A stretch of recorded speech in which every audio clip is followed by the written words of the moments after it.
चुनाव आज चरम पर पहुंच चुका है। स्वाभाविक रूप से जो देश के दुश्मन हैं वे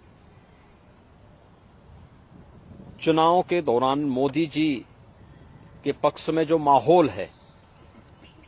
इस माहौल को खराब करने का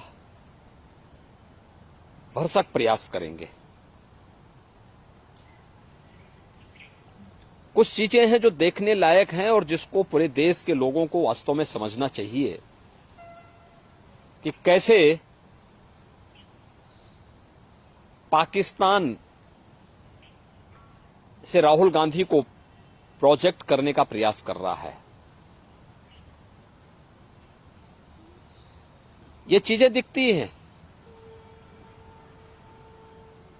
कि पाकिस्तान सरकार का पूर्व मंत्री जो बेशर्मी के साथ पुलवामा की घटना का समर्थन करता है,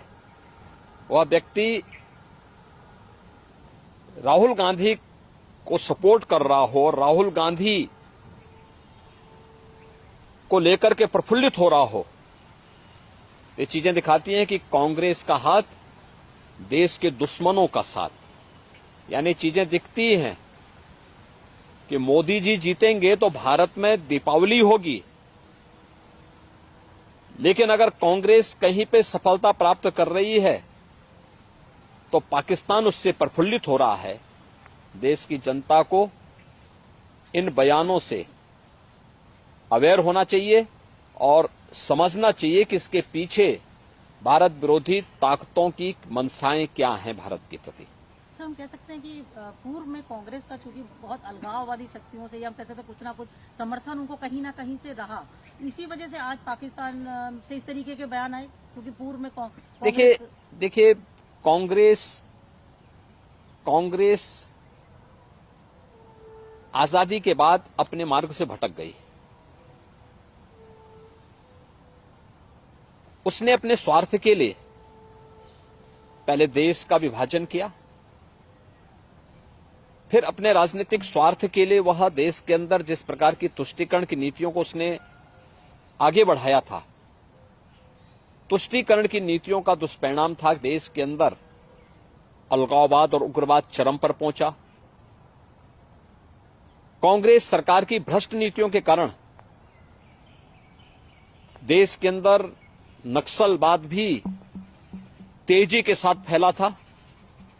वह तो मोदी जी पिछले 10 वर्ष के अंदर जो उन्होंने कार्य किए हैं, उसके कारण आतंकवाद, नक्सलवाद और उग्रवाद को नियंत्रित किया जा सका है और एक जो सकारात्मक माहौल देश के अंदर बना है, विकास का माहौल बना है, गरीब कल्याणकारी योजनाओं के बारे में बेहतर माहौल बना है और प्रत्येक अंतिम पायदान पर बैठे हुए व्यक्ति को भी शासन की योजना का लाभ मिल रहा है। स्वाभाविक रूप से आम जनमानस का रुझान इन सभी बातों को लेकर के मोदी जी के पक्ष में है, मोदी जी के समर्थन में है और हमें विश्वास है कि कांग्रेस की विभाजनकारी तुष्टीकरण की नीतियों से देश की जनता कांग्रेस और इंडी गठबंधन को जोरदार जवाब देकर के उनकी मंशाओं पर पानी फेरने का काम करेगी और मोदी जी के नेतृत्व में